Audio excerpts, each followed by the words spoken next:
What would you do if you found out 2 days before your anniversary that the person you trusted most had been lying to you for 4 months?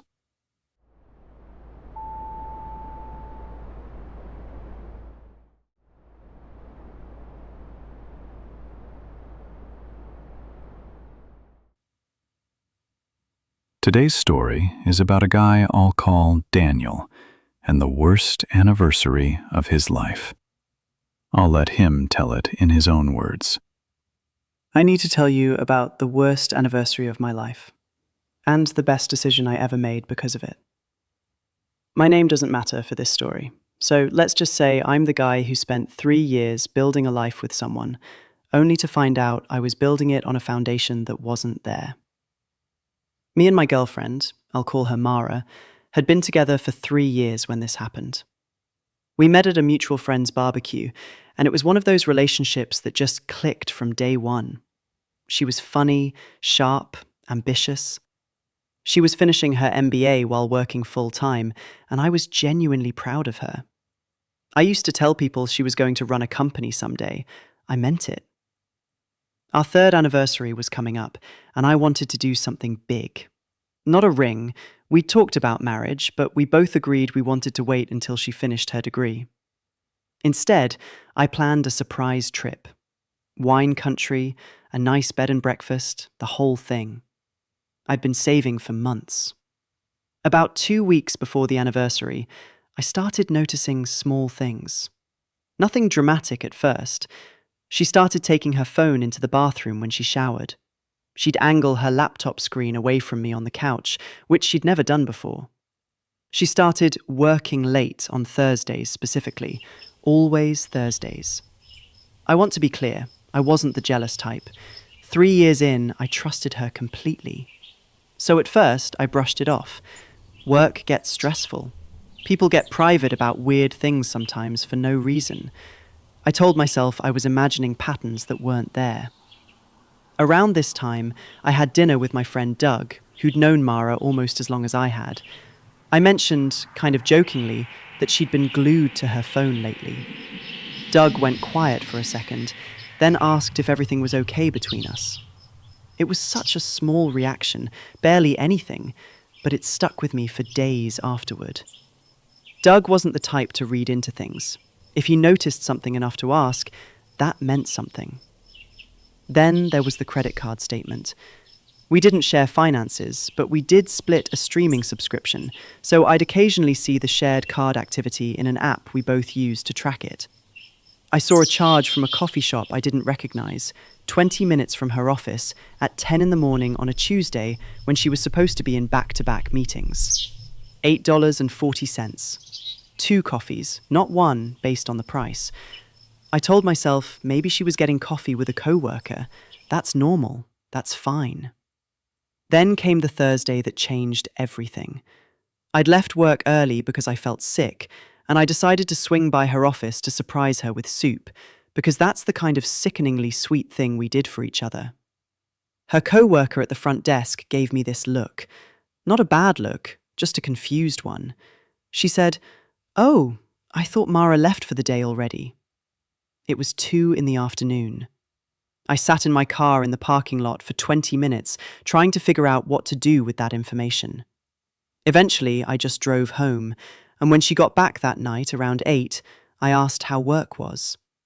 She said it was exhausting, lots of meetings, barely had a minute to breathe.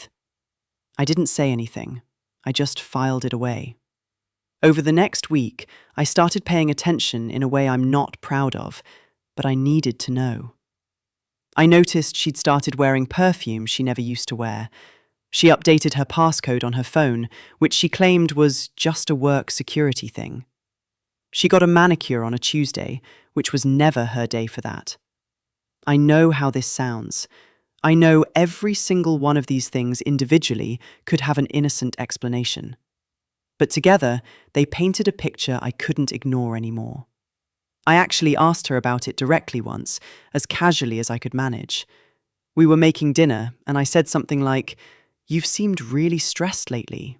Is everything okay at work?" She barely looked up from the cutting board. Yeah, just a lot going on with the capstone project. My advisor's been really available for extra help, though, which has been a lifesaver. She said it so easily, so naturally.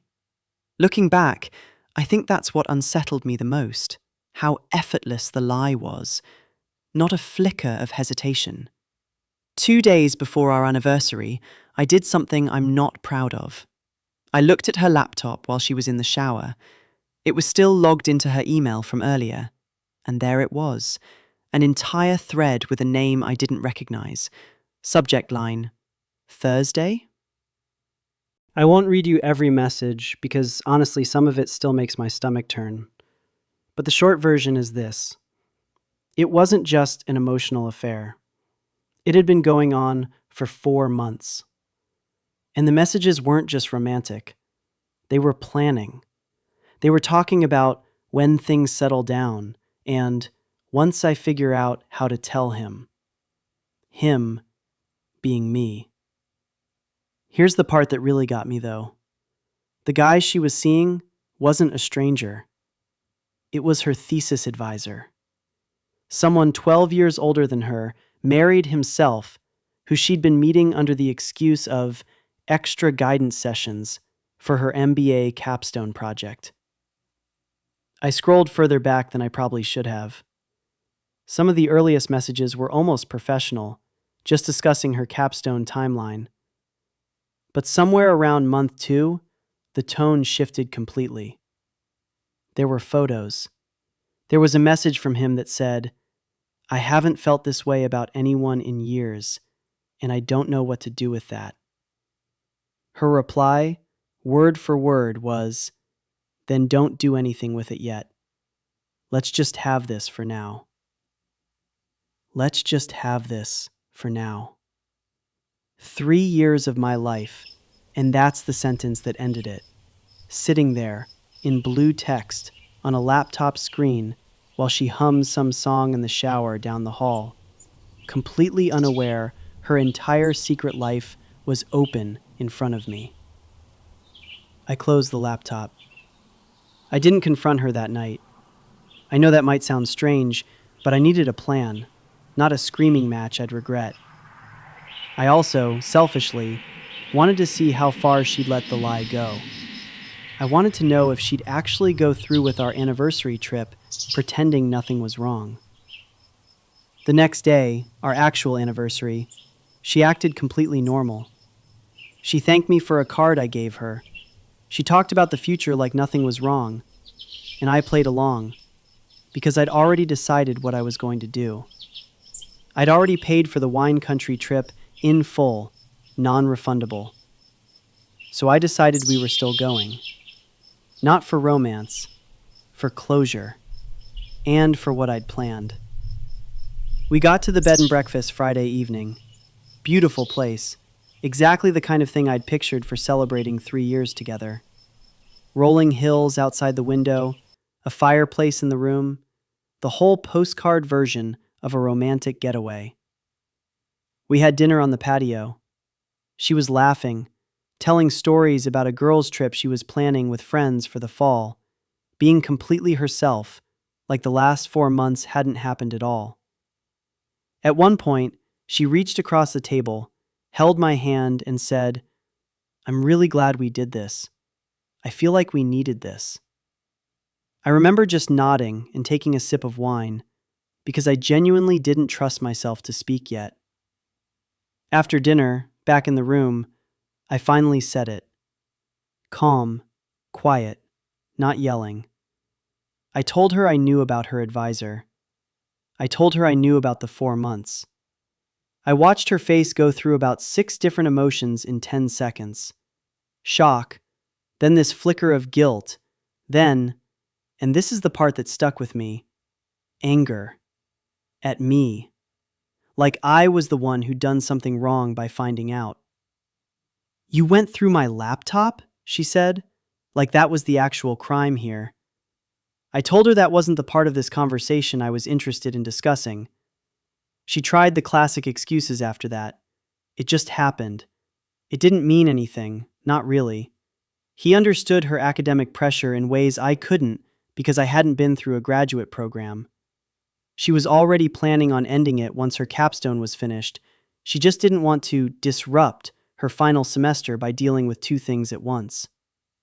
At one point, she even said, "I was going to tell you eventually. I just needed the right time."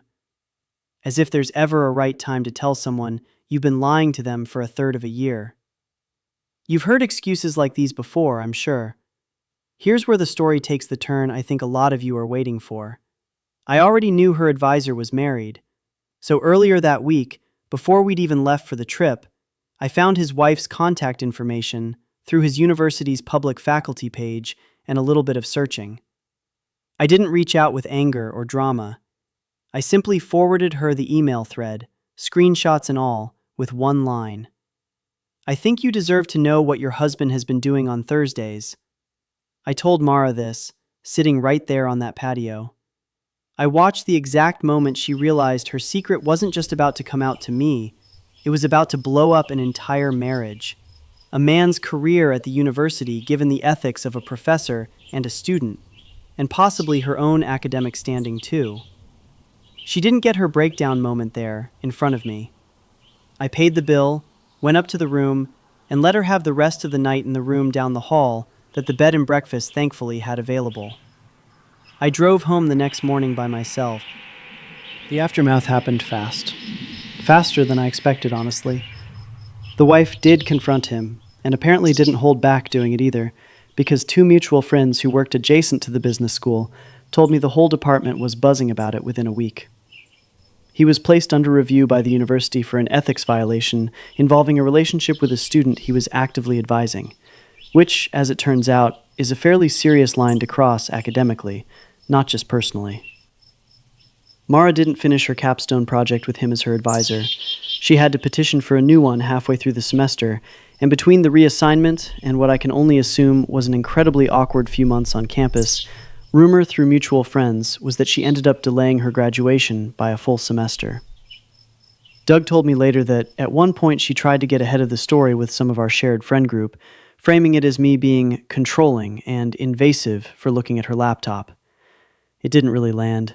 Most people already knew enough about the timeline to see through it, and Doug, in particular, didn't hold back telling her so, which I appreciated more than he probably realizes. As for us, we were done that weekend. No dramatic screaming match, no slam doors, at least not from me. Just a quiet, final conversation a few days later, where I moved my stuff out while she was at what remained of her classes. She texted me once, about 3 weeks later, saying she hoped we could eventually be okay with each other. I never responded. Some bridges you let burn on purpose. It's been over a year now. I won't pretend the first few months weren't hard, because they were. 3 years is a long time to build with someone, and grief doesn't care whether the relationship ended because of betrayal or not. You still lose the version of your future you'd been picturing, and that takes real time to grieve. But I look back at that decision on the patio, staying calm instead of exploding, choosing truth over silence, and I don't regret a single part of it. I've since started seeing someone new, much more slowly this time, and if nothing else, this whole experience taught me exactly what red flags look like when I'm too comfortable to notice them. The wine country trip I'd planned as a celebration ended up being the place I learned the difference between loving someone and knowing someone. I thought I had both. I only had one. That's Daniel's story. If you've ever had a moment where you found out the person you trusted most wasn't who you thought they were, I'd genuinely like to hear it. Check the details in the bio, or head to thetalesforum.com to share your own story. Thank you for staying along the whole story.